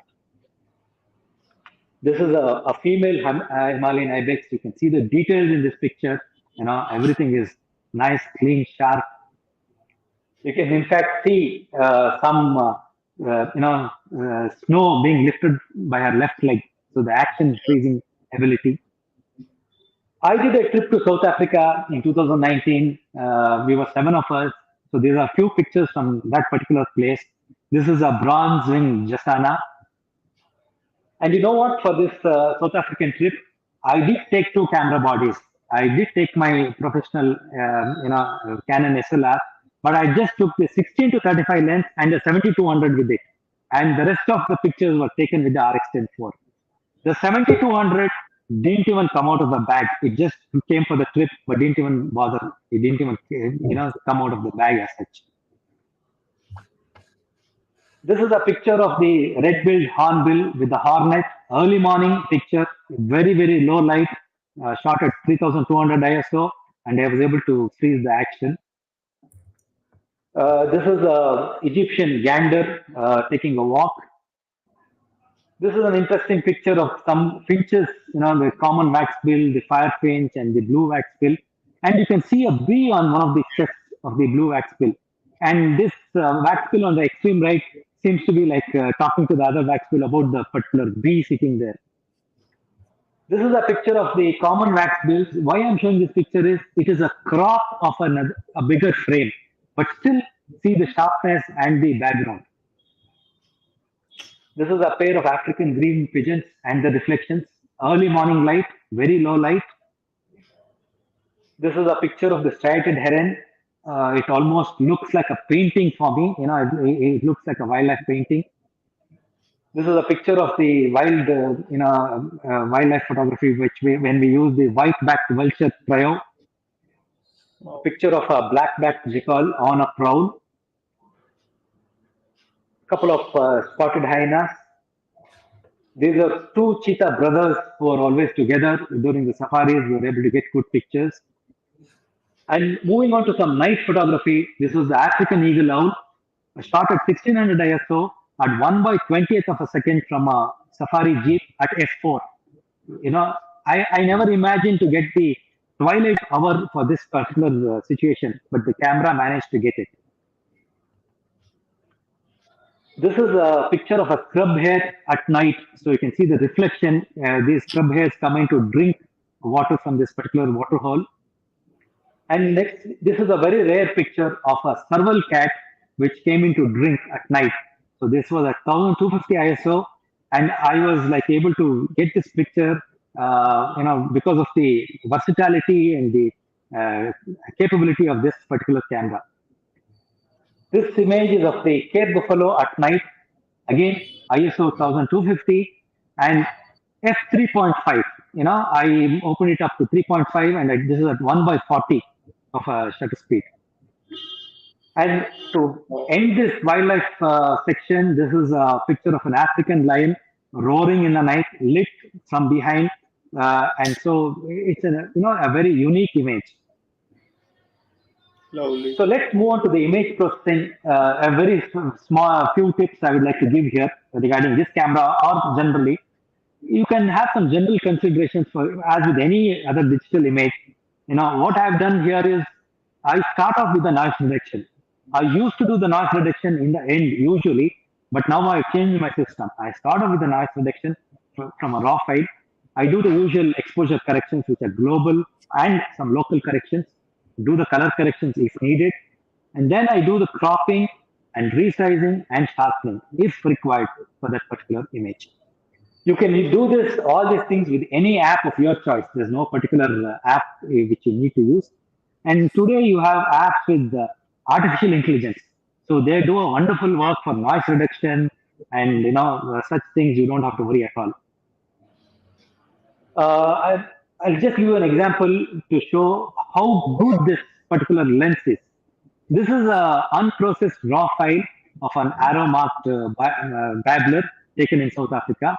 This is straight out of the camera. This is a raw file, and this was at 550 mm f4 ISO 6000 ISO 640. I'm sorry, 640, shot at 1/500 of a second.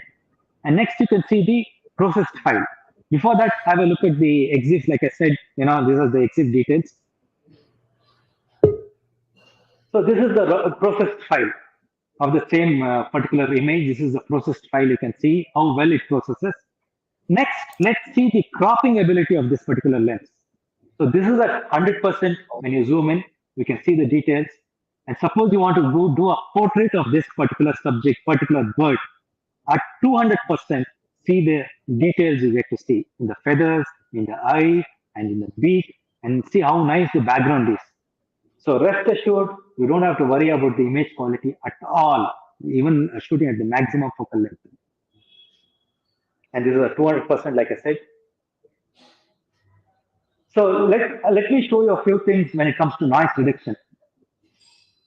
So this is a particular, this is an image of the Indian jumping ant.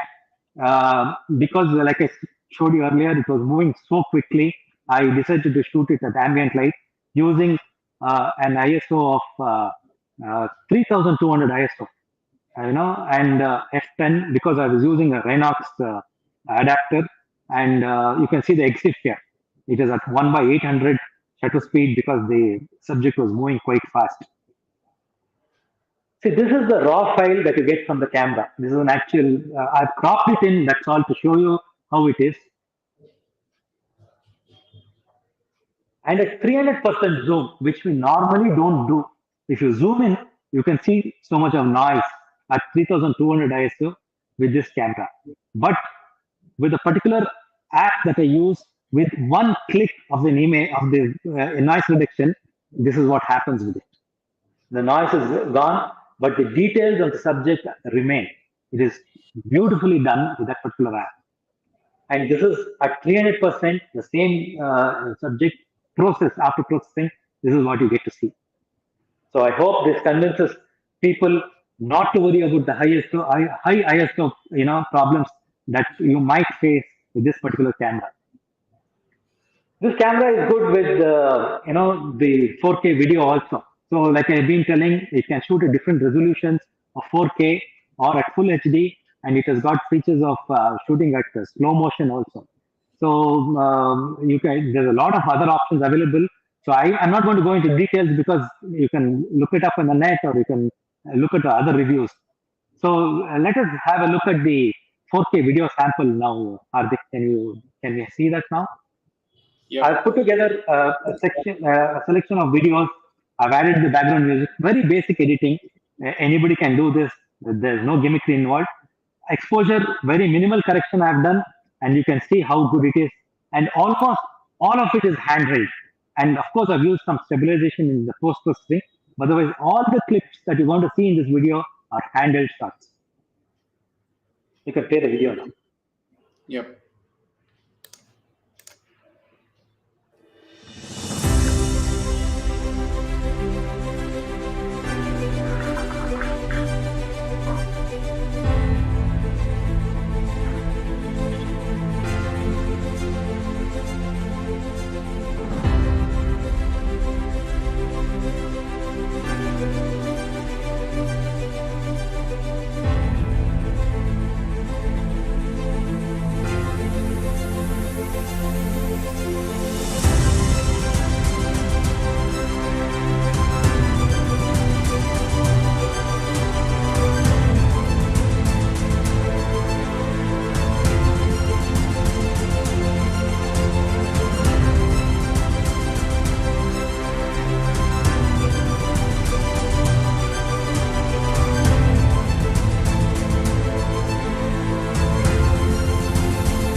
That was simply amazing. Uh, I hope our viewers have enjoyed the video part of the presentation. yeah, there was one particular question with respect to the nature action photography. I guess this will. No, we'll come to that later. We'll come to those things later, Yeah, Hardik. sure. Let's move on with the presentation. This is next one. I would like to show the slow motion abilities of this particular camera. You can shoot at 10 times slower, or 20 times slower, or even 40 times slower. So the 10 times slower is what I generally use. So you can see some very nice movements of the birds and animals. The 40 times slower is not very much usable, but okay, for a small window you can use it. And so let's have a demo of the slow motion videos now.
I have to confess that most of these bird shots you saw here were on a tripod.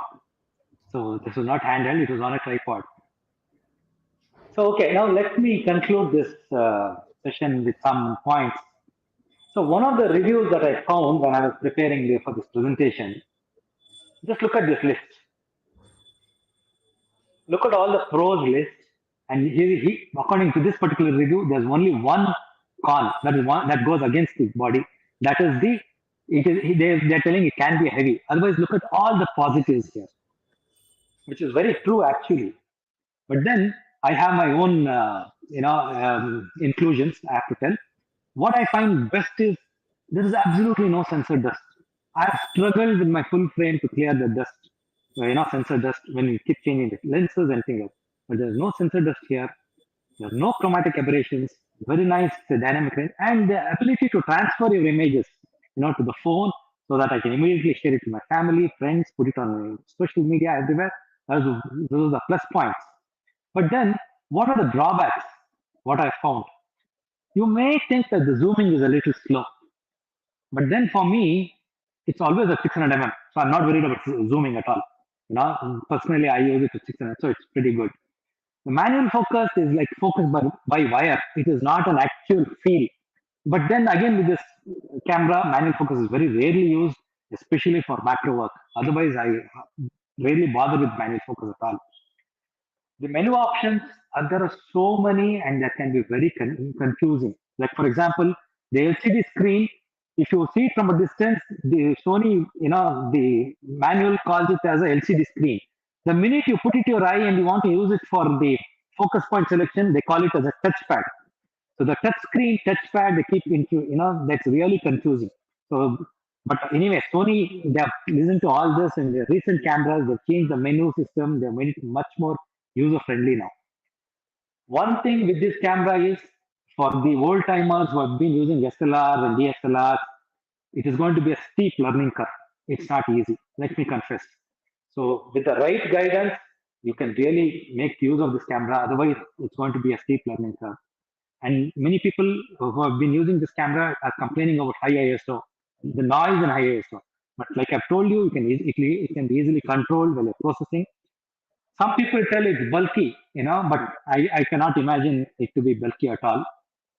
And some people feel it is heavy. But imagine just the lens, the 600 mm prime lens will weighs about 3 kgs. And then the body will be about 1.5 kgs. So 4.5 kgs. I have carried myself, I've shot them handled at once upon a time. So it is not easy with that. And the major point with this is if it malfunctions, if you have a problem, then you are left without a camera because the lens and the body go together to the service center. Whereas with an SLR, you can always continue, with another lens or with another body. So that's a major drawback in such designs. And another thing is this camera already old? Because it's been quite a long time since it's been launched. And Sony also hasn't launched anything new in this. I think they themselves have realized that they cannot better it anymore. Or rather, they must have felt the pain that people are not buying the SLRs and other lenses because of this one particular camera. So they stopped, improving on that. And now let's look at the pricing. So how much does it cost? So this is the price in India from the Sony website, Sony India website. It costs about 1,30,000. Your personal, favorite dealer can probably give you at a discounted price. You can talk to them and do. Is it worthwhile? Some people may feel for a point and shoot, for a bridge camera, is it, you're paying 1,30,000. Is it worthwhile? But then just the body, even if you take a APS-C size body, it is going to cost you 70, 80,000. And imagine all the lenses from 24 to 600 mm. Even if you buy a third-party lens, even a Tamron lens, like 150 to 600 will cost you more than a lakh. Whereas here you have right from wide angle to the telephoto all built into it. And the image quality is simply amazing. You don't have to worry about that at all, as you have already seen. This is for our international audience. This is the pricing in dollars from B&H Photo, New York. So what are the alternatives you can think of? The previous model is quite good, but the AF is very slow. It's pathetically slow. And, although the image quality is good, the lens is the same thing, all that is fine. But the AF in this RX10 Mark IV is what makes the difference. It is simply amazing. Then we have the Panasonic FZ2500. It has got a shorter focal length up to 400 mm. The autofocus is not nearly as fast, and the image quality is reasonably good. And it's a little cheaper than this camera. It's priced lesser than this camera. Then we have the Nikon 3000, which has got a smaller sensor, and Nikon, marketing claims that you can shoot the moon, and it is so good. But how often do we shoot the moon? It's not a very practical thing. And the picture quality is always suspect because of a smaller sensor. So, and it's quite bulky also. And compared to this camera, it's not easy to use. So, what are my wish lists in case Sony decides to come out with a better model? So, they can always give us a better ergonomics, like they can improve on the hand grip. They've already done with the menu options, they've organized it better, so I'm happy about that. Can they give a better focal length, from 18 mm to 800 mm? Like if only we can wish, so why not? That's one thing I missed, like a super wide angle. So why not they give a super wide angle? And maybe a bigger sensor. I saw a video a couple of months back where I heard that Sony is planning to come out with the micro four thirds sensor, which is bigger than this 1 inch sensor. So maybe they're already the camera is in the works. If Sony is hearing this, if Sony watches this, I'm waiting for such a camera. I'm sure others are also waiting for such a camera. Hopefully, to have a bigger buffer with the UHS2 card slots, and maybe they can improve being a bigger sensor. The noise will be controlled better. So what has this camera done for me? Like this title of this presentation was Reimagined, photography reimagined. So what this has done is, it renewed my photography.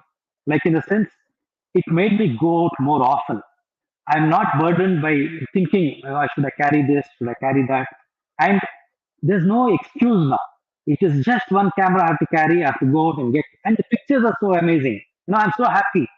Believe me, Hardik, every time I shoot with this camera, I come out with a smile just looking at the image quality. It always surprises me in a nice way, not in the wrong way.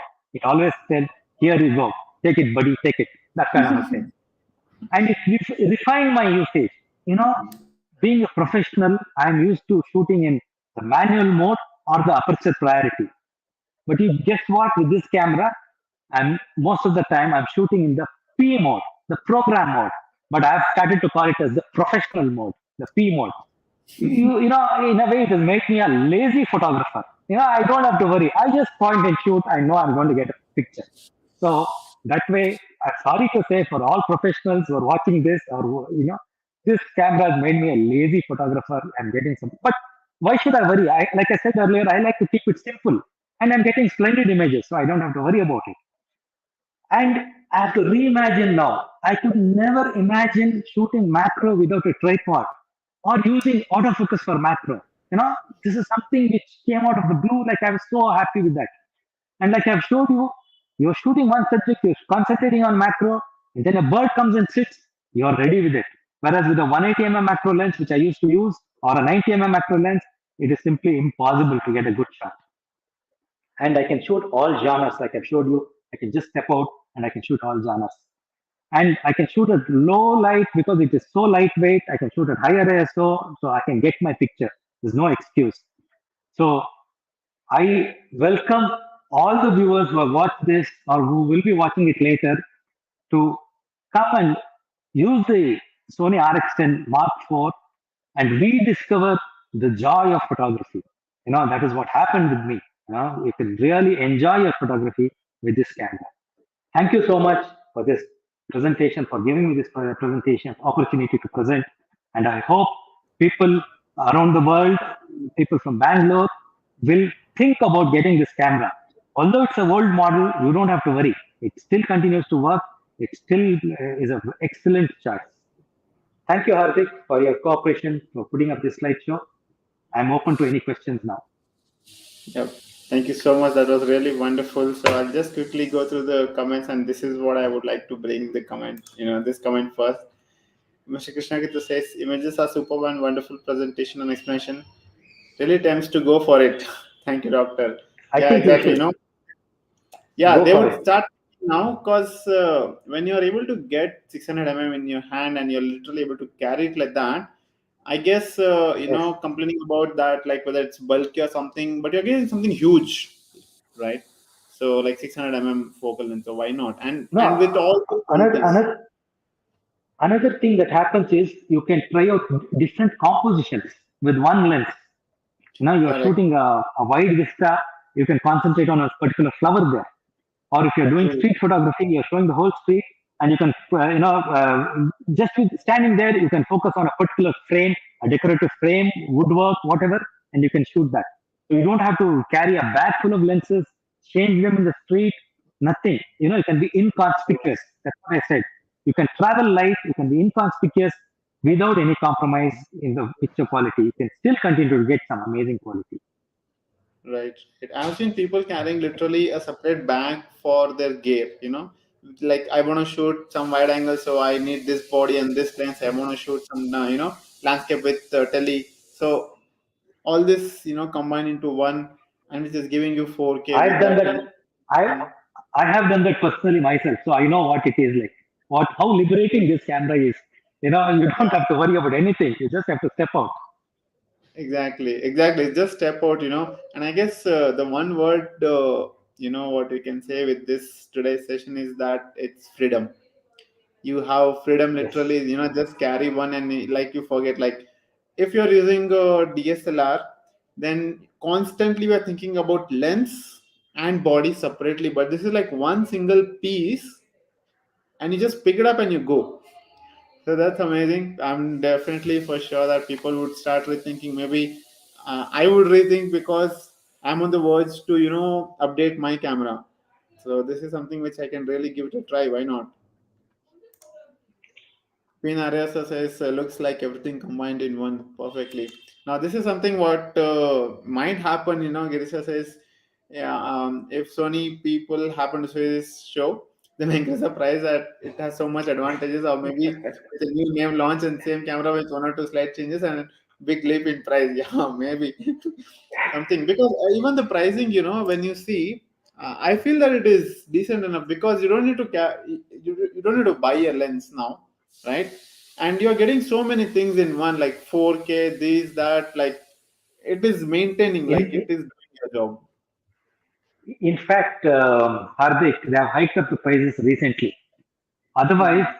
there have been instances where my friends, on my recommendation, were able to get it at a much lower price. I don't want to quote it online, but it was at a much lower price.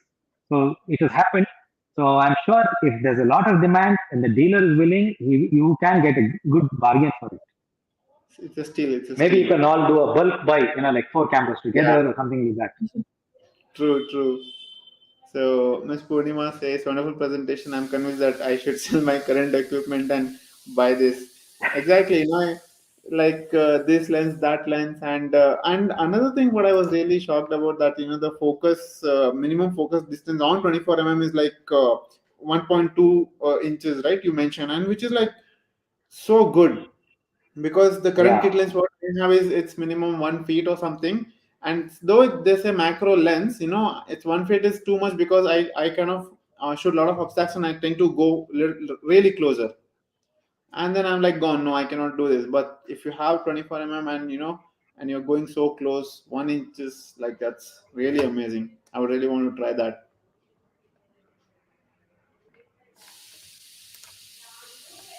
Yeah, to all of viewers, if you have any questions, do let them on the chat section. We will quickly have a few question answers and then move to end of session.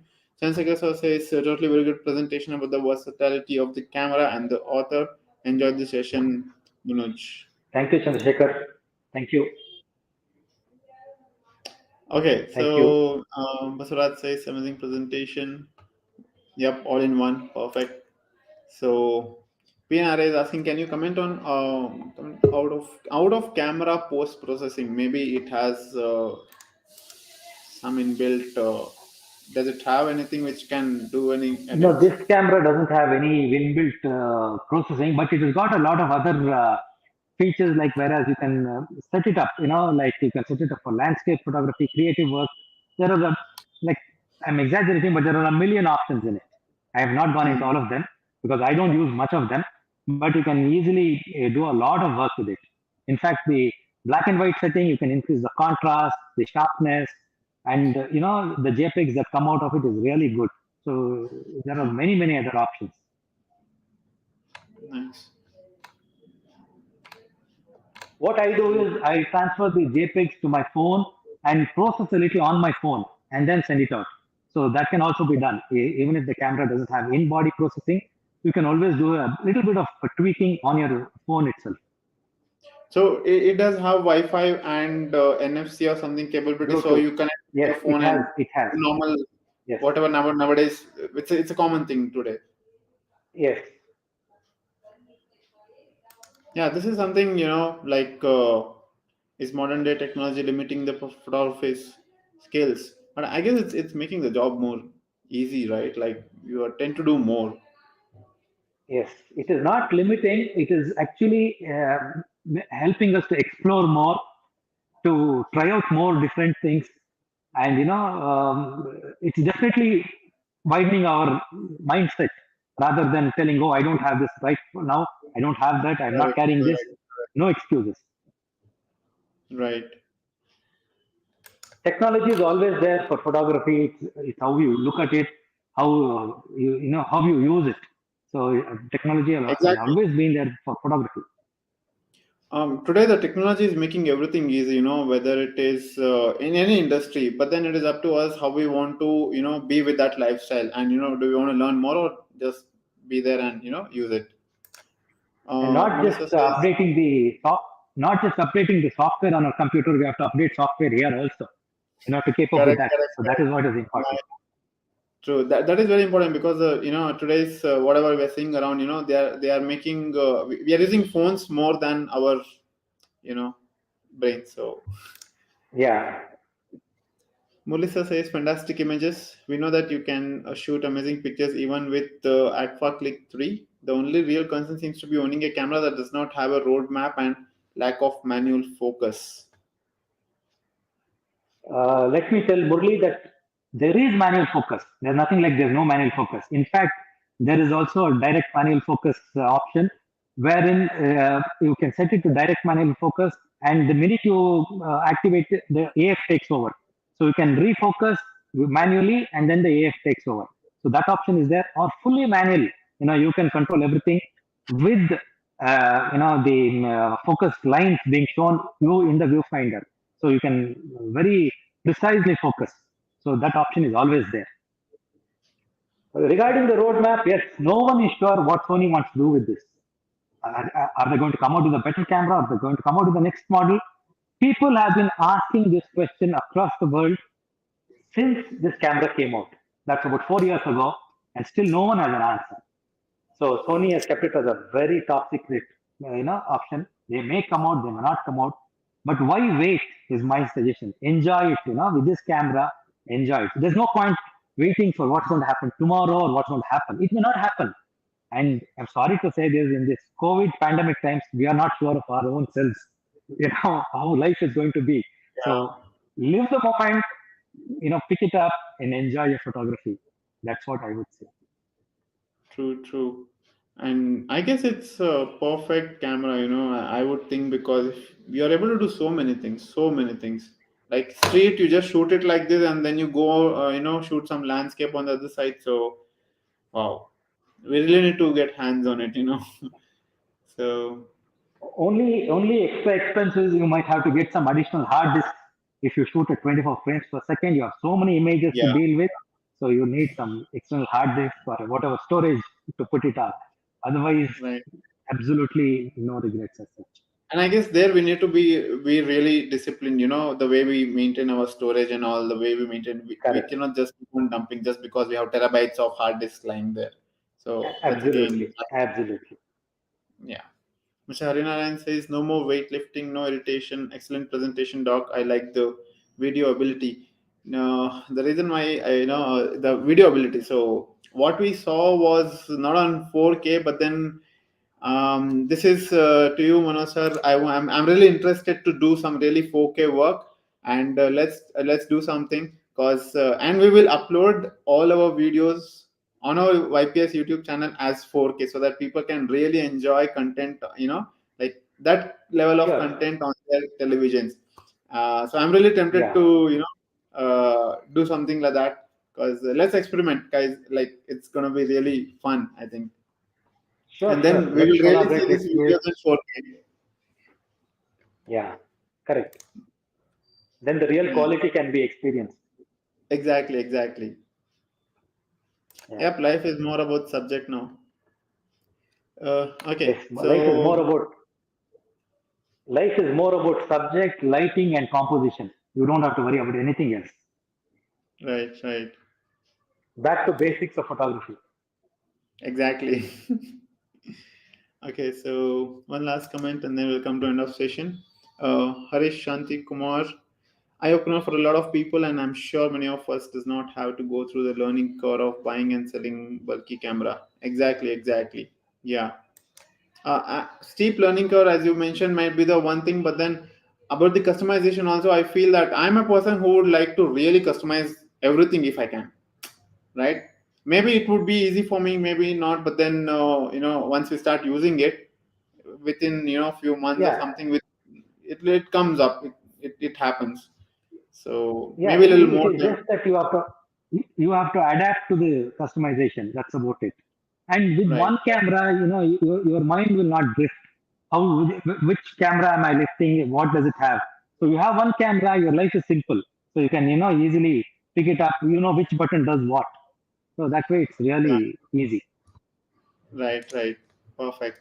So that's it. We come to end of session. And if you have any more questions, you can DM Manoj sir on the Instagram. I had already left the link on the chat. I'm again putting it up here, and yeah, you can connect with him at any time. And thank you, Manoj sir, for this wonderful presentation and knowledge. Uh, I really didn't know something like this is there out there, which has so much capability.